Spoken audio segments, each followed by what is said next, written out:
Hey guys, let's get more news about Lakers, but first, don't forget to subscribe and leave your like.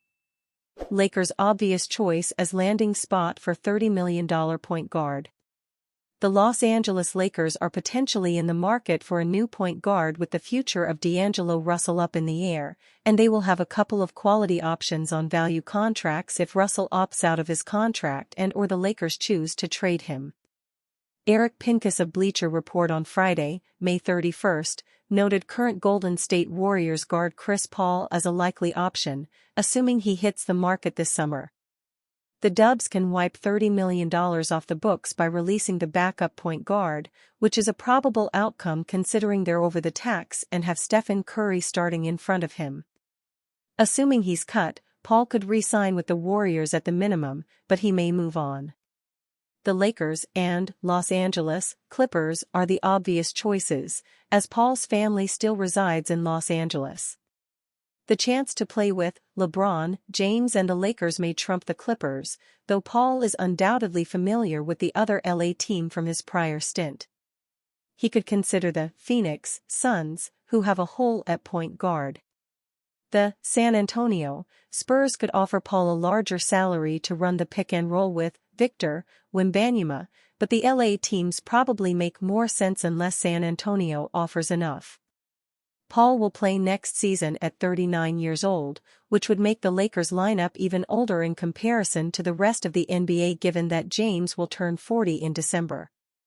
Still, if Paul is willing to sign on for a veteran minimum, he will provide the Lakers with a seasoned initiator of offense as the team tries to get over the hump in a Western Conference full of youthful talent on the rise. Paul averaged 9.2 points, 6.8 assists, 3.9 rebounds, and 1.2 steals in 26.4 minutes per game across 58 appearances for Golden State last season, which included 18 starts, per Basketball Reference. Adding Paul on a value contract should fill a key role while keeping the Lakers' options open as far as adding another star to the mix. There are several players on LA's radar, including Donovan Mitchell or Darius Garland of the Cleveland Cavaliers, Trae Young and DeJounte Murray of the Atlanta Hawks, as well as DeMar DeRozan of the Chicago Bulls. If Paul ends up elsewhere, the Lakers will have another veteran option to fill their potential point guard void in Kyle Lowry. Lowry played for both the Miami Heat and Philadelphia 76ers last season and will also become a free agent this summer. Pincus noted the Lakers as a team likely to offer Lowry a minimum deal, along with a couple others, depending on how free agency plays out. He's probably better suited for a bench role, but Lowry is one of the great older veterans in the league. The Sixers may bring him back, either on a minimum contract or with part of their RMLE, Pincus wrote.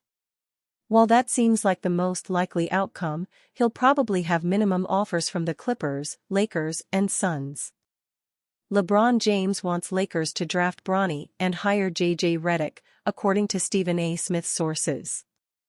ESPN's Stephen A. Smith asserted that LeBron James hopes that the Los Angeles Lakers will select his son Bronny in the 2024 NBA draft as well as hire J.J. Redick to be the 29th head coach in the history of the storied franchise. "Let me tell you what else I've been hearing," Smith said. LeBron James is trying to get the Los Angeles Lakers to draft Bronny James with their second-round pick. He'd also like for J.J. Redick to be his next head coach. "I'm just telling you what I've heard."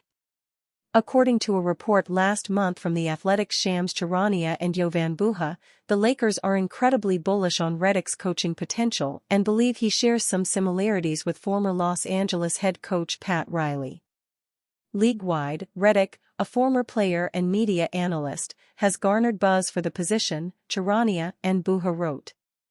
The Lakers are infatuated with Redick's potential, according to league sources, viewing him as a Pat Riley-like coaching prospect who could both help the franchise in the short term and lead it for years. Anthony Irwin of Lakers Daily also reported in May that Los Angeles has zeroed in on Redick to replace Darvin Ham, who served as the head coach of the Lakers for 2 seasons.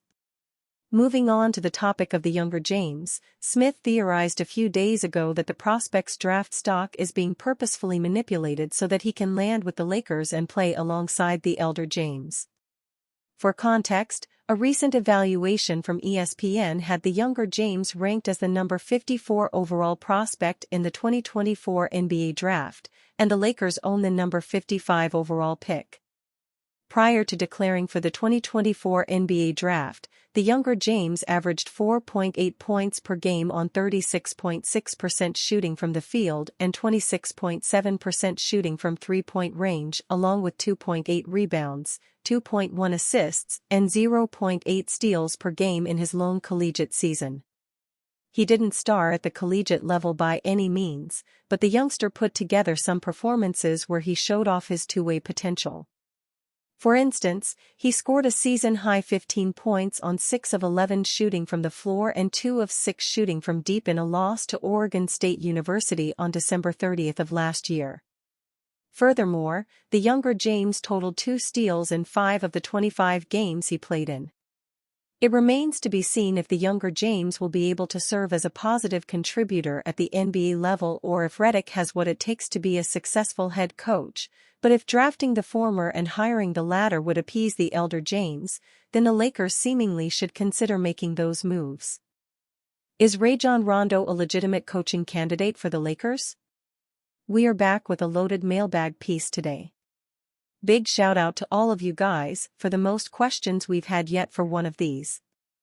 Ironically, it's come during an absolutely dead time of the season when the Lakers are doing little more than holding some head coach interviews that may be mere formalities. Well, it does sound like Rondo will be considered to some degree for an assistant coach position, which I think could be fine. He seemed smart and worked well with young players throughout his career. Anything more than that, though, is way too much. For the record, I have some concerns about JJ Redick as someone who hasn't coached before. But he's also publicly showing he's a very smart basketball mind, and there are some seeds there that make you think he could be a good coach. With Rondo, none of that exists. You're just going off the fact he was a smart player that has LeBron James and Anthony Davis's respect. You're basing him being a good coach off less than what you'd be basing it on for Redick. We need more candidates with experience, not more candidates with the respect of LeBron as their main qualification. Well, it's hard to say. The Pelicans made the official call on their final draft pick to complete the AD trade, opting for the 2025 first-round pick instead of 2024. So, let's look back at who won the deal. The Lakers captured an NBA title in the first year of AD as a Laker, made a Western Conference Finals and watched AD become the only player in the league this year to be on both the All-NBA and All-Defense teams. The Pelicans won a play-in game that one time and took a couple games off the Suns before losing in the first round. Really, it's hard to say. And you, fan? What do you think of the situation of Rajon Rondo? Leave your opinion in the comments.